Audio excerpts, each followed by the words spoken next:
dari sekian permasalahan, ini khususnya untuk nomor yang pertama, ini yang berhubungan dengan pedagogik literasi numerasi. Itu yang nomor 1, siswa biasanya merasa kesulitan untuk menganalisis hubungan antara kecepatan awal dengan jarak maksimum dan ketinggian maksimum ke dalam suatu persamaan. Kemudian aplikasi ke dalam soalnya juga merasa bingung, kira-kira misalkan itu yang menyebabkannya apa sehingga siswa merasa kesulitan. Ya, selama saya mengajar di materi ini banyak salah satu faktor yang menyebabkan siswa sulit dalam menyelesaikan tadi persamaan hubungan antara kecepatan awal baik dengan ketinggian maupun jarak ke horizontal. Itu karena siswa belum terbiasa menggabungkan dua konsep antara GLB dan GLB. Jadi selama ini siswa terbiasa memisahkan antara konsep GLB dan GLB. Sementara ini kan harus disatukan. Itu yang pertama. Terus yang kedua, dengan dua persamaan digabung, siswa itu kadang susah ini harus diselesaikan secara GLB atau begitu, walaupun di awal sudah disampaikan bahwa untuk gerak horizontal itu GLB, gerak vertikal itu GLB. Nah, pada faktanya itu sangat sulit. Itu yang pertama. Jadi di konsep, berarti konsep apresiasi sebelumnya ya Pak ya? Ya. Untuk konsep apresiasi GLB dan GLB. Tapi kalau untuk penguasaan konsepnya sebetulnya kalau siswanya sudah mampu akan bisa teratasi ya? Akan bisa. Sebenarnya intinya tinggal menggabung ya. Cuma jangan salah juga bahwa di sana nanti ada konsep vektor gitu ya, dimana siswa itu harus terbiasa menggunakan vektor. Mungkin kesulitannya itu juga ya di bab vektor. Betul. Pas saat dia menguraikan 5 bergerak dengan kecepatan sekian derajat elevasi, itu kan kita harus menguraikan itu yang baik komponen. Nah, kadang siswa susah mana kalau ke horizontal jadi apa divektorkannya, kalau ke vertikal jadi itu salah satu. Terima kasih Bapak. Kemudian kalau untuk yang nomor 2, ini kan berhubungan dengan siswa itu biasanya kalau ketika mengambil data sudah bisa sesuai petunjuk LKPD, baik itu virtual lab ataupun praktikum nyata gitu. Tetapi ketika sudah dapat data disuruh membuat grafik, biasanya siswa itu kesulitan. Apakah faktor apa itu kenapa siswa itu agak sulit, terus agak ya nggak suka lah kalau ada yang berbentuk membuat grafik, bahkan lamanya itu di proses pembuatan grafik. Betul. Kalau memang untuk pengerjaan ini kita biasanya di kelas itu diawali dari menggabungkan dua gerakan supaya kena dua konsep ya, beda beda. Tetapi kan lalu diperagakan siswa bentuknya akan bentuk parabola. Sementara ketika sudah ke bentuk persamaan, siswa memang kebingungan, akan kebingungan. Karena apa? Dia kalau lihat bentuk pasti dia bisa. Oh dia kalau parabola kan awalnya misalnya gerak naik, puncak lalu turun. Itu digambarkan. Tapi kalau secara matematis siswa itu sulit. Itu karena faktor apa? Tadi ke bentuk persamaan yang seolah-olah rumit. Berarti ya dia tidak paham tentang konsep dasar dari sebuah persamaan. Kalau persamaannya begini dia akan linear.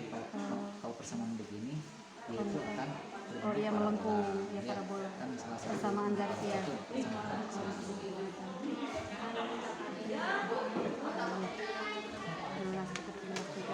Kemudian untuk nomor 3 juga nih, nomor 3 itu berhubungan dengan soal code ya, dan biasanya terjadi miskonsepsi. Biasanya kadang anak ketika diberi soal yang contohnya itu berbeda dengan yang dicontohkan, misal ini soalnya itu kan di benda itu dilemparnya itu dari ketinggian tertentu, bukan dari tanah, tapi tetap siswa itu berpacu ke rumus aja gitu. Jadi mengerjakannya tetap dengan diselesaikan dengan acuan awalnya dari tanah. Nih bagaimana kira-kira apa nih penyebabnya? Penyebabnya memang siswa itu biasanya terpaku dengan rumus jadi atau rumus yang dicari dan akhirnya dapat. Padahal secara konsep bentuk lintasannya seperti apa, apakah dia dilempar dari ketinggian tertentu hingga seperti yang diilustrasikan di soalnya, sebenarnya gak usah pakai rumus jadi, tetap aja kita harus pakai rumus dasar. GLBB nya mana, GLB nya mana. Nanti kalau misalnya, nah siswa kadang terkecoh, ada yang digerakkan itu dari ketinggian tertentu yang tidak, nah itu biasanya terkecoh di tengah. Biasanya siswa mengamatinya bahwa dia dilempar dari ketinggian yang sama. Padahal kan ada ketinggian awalnya. Harusnya ditambah dengan ketinggian. Berarti intinya siswa itu kurang memahami konsep rumus dasar ya, GLB dan GLBB. Nah, kemudian untuk bab yang kedua itu tentang materi gerakan nulis sederhana nih, yang berhubungan dengan ya pedagogi, kemudian pemahaman konsep. Kadang siswa itu suka kebingungan kan untuk hubungan periode dengan bisa dicari dengan hubungannya dengan panjang kali ya, dengan persamaan T sama dengan 2V akar L per D. Tetapi siswa juga kadang bingung, kok dicari lagi T, padahal T itu anak juga sudah tahu bahwa T itu adalah banyak waktu yang diperlukan untuk melakukan satu getaran gitu kan. Tetapi di sini T itu jadi menggabungkan, kadang miskonsepsinya ada T di sini, ada T lagi gitu ya. Kayak untuk 1 per F, tapi di rumus GHS itu ada juga T sama dengan 2V akar L per G. Nah, proses pemahaman siswa terhadap, mungkin biasanya kadang bingung, Bu, kok yang ini ada iya rumus kamu naon gitu kan. Mungkin padahal kan ketika di prakteknya sebetulnya T itu nggak ada. Dari ketika mengamati sekian getaran waktunya sekian, ya tinggal dibagi, itu kan disebut periode. Tetapi ketika di soal dicari hubungan periode dengan panjang kali, kan udah dapat periodenya, kok dicari lagi. Kadang suka apa yang menyebabkannya. Khusus untuk kasus ini, memang siswa itu kadang mengalami ketika mengkaji permasalahan, dia itu cenderung pertama dia hafalan. Jadi T sebut saja T 1 per E, T per E, T 2 pi akar L. Itu hafalan. Yang kedua, karena biasanya siswa itu tidak tekstual. Jadi dia bingung membedakan T mana yang dipakai kan. Itu kan berawal dari setiap T itu kan ada jalan ceritanya, ada kasusnya. Kalau misalnya T ini harus kalau T dari misalnya dari Bandung misalnya, itu kan bisa dicari baik dengan T akal 2 pi atau T dari T per N, kan itu sebenarnya bisa dicari, tinggal kita mau menggunakan saya tinggal pemahaman konsep dasar ke siswa yang harus diperhatikan, dan sehingga siswa itu mampu membedakan ini bisa dipakai ini. Tergantung pas waktu ini pakai ini. Tapi kadang suka ketika dibuktikan T yang ini dengan hasil ini kok beda. Kalau perbedaan kan, apalagi dalam percobaan itu kan tergantung dari segala macamnya. Dalam percobaan beda itu justru Pak, kalau berbeda itu lebih asik karena apa? Kita bisa mencari permasalahan. Intinya siswa itu ya cenderung hafalannya tidak terbiasa juga mungkin ya dengan belajar yang ya mencari sendiri, membangun sendiri ya. Kemudian untuk nomor 5 siswa itu sama ya. Kalau untuk hubungan mencari periode dan frekuensi mungkin ada relatif kurang mudah, tetapi ketika dihubungkan dengan persamaan getaran harmonis sederhana yang ada persamaan simpangan asin WT, kecepatan WA cos WT, percepatan adalah min WA ada sin WT, itu anak tiba-tiba suka pusing, padahal sebetulnya konsep fisikanya makan sederhana, tetapi mungkin apanya nih yang menyebabkan siswa itu ketika menghadapi persamaan ini jelimet gitu. Ya. Kebetulan kan ini pelajaran kelas 10 ya, kalau saya lihat kelas 10 semester 2 Di akhir lah ya. di akhir. Walaupun memang dasar trigonometrinya udah, tapi siswa itu kadang suka bingung dengan penerapan. Justru belum nih. Pertama ini di trigonometri sekarang mah, di matematika itu di kelas 11. Oh begitu. Jadi yang saya juga mengalami kesulitan itu ketika ngajar kemarin vektor global sebagai guru matematika, sebagai guru fisika. Ya memang di luar mungkin itu Ya. faktor kebijakan, tapi kan kita sebagai guru kadang betul faktanya seperti itu, Faktanya maka seperti kita itu. harus mengalah juga tuntutan hidup seperti itu. Tapi memang dasar trigonometrinya siswa masih Dasar kurang. trigonometri kurang Terus yang ya. kedua, ya mau tidak mau kita harus menyampaikan secara aplikatif ke poin untuk menyampaikan bagian trigonometri yang mana yang Akan dipakai. itu. Meskipun anak masih bingung sin itu apa, kos itu apa, nanaonan gitunya. Jadi tetap akhirnya mah menghafal rumus ya. Di samping apa kan dia itu ke aplikasi. Aplikasi ya memang. Kan ketika ditanya di matematika apa gunanya dia bingung. Iya. Apalagi soal aplikasi. Kan fisika itu jangan hal-hal tentang trigonometri. Kali bagi pindah ruas itu Iya, kelas 10 masih itu sulit. kita harus mengurai dulu. Apalagi Pindah ruas.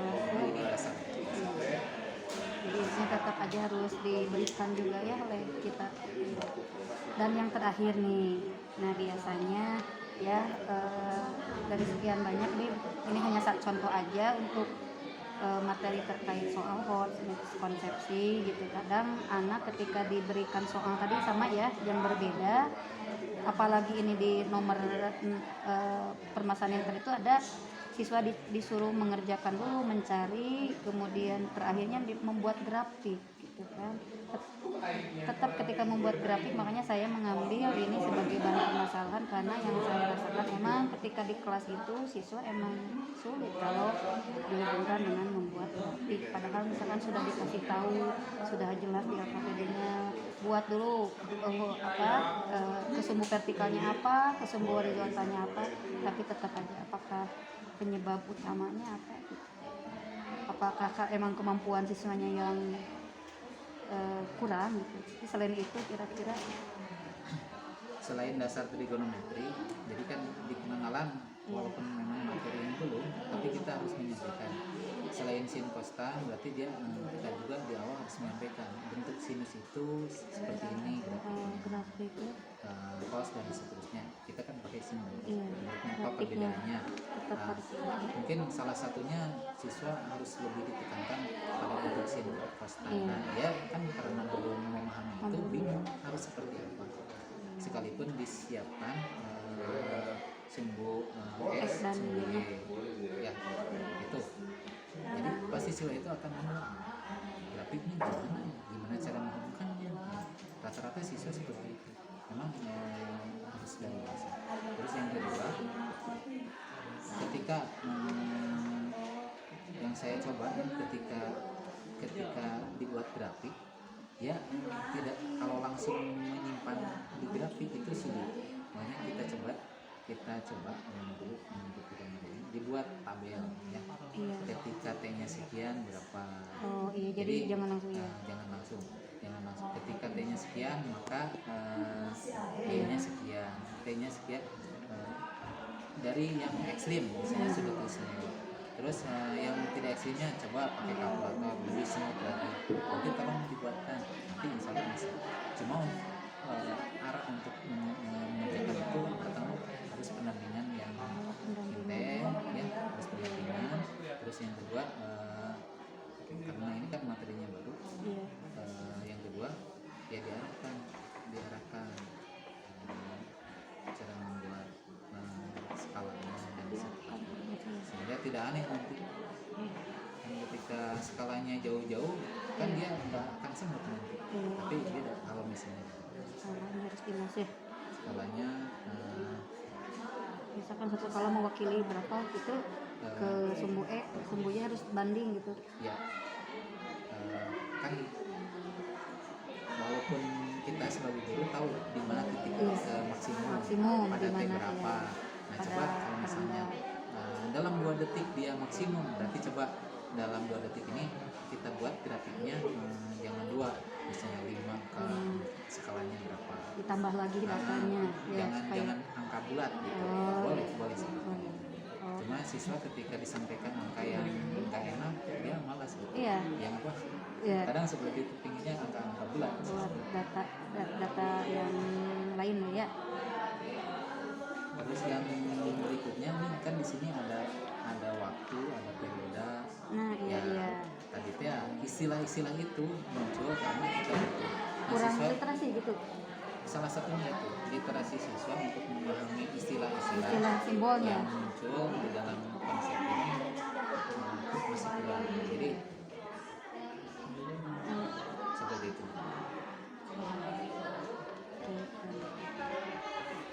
Kadang kan istilah dibuat untuk mempermudah, tapi kadang karena literasinya kurang, dia jadi bingung akhirnya. Iya, bingung tetap sendiri. tertukar gitu ya. Ketukar. Ketukar. Ada periode. Pokoknya kalau biasanya anak tuh paham kalau satuannya sekolah itu adalah waktu. Padahal di sini waktu itu ternyata ada waktu. Ketika sekian detik ada waktu yang disebut periode. Oh iya, terjawab sudah semuanya Bapak Wawan. Hatur nuhun pisan sudah memberikan solusinya, eksplorasi dari penyebab masalah ini. Mudah-mudahan kedepannya bisa dipecahkan ya. Ya, terima kasih. Assalamualaikum warahmatullahi wabarakatuh. Waalaikumsalam warahmatullahi wabarakatuh.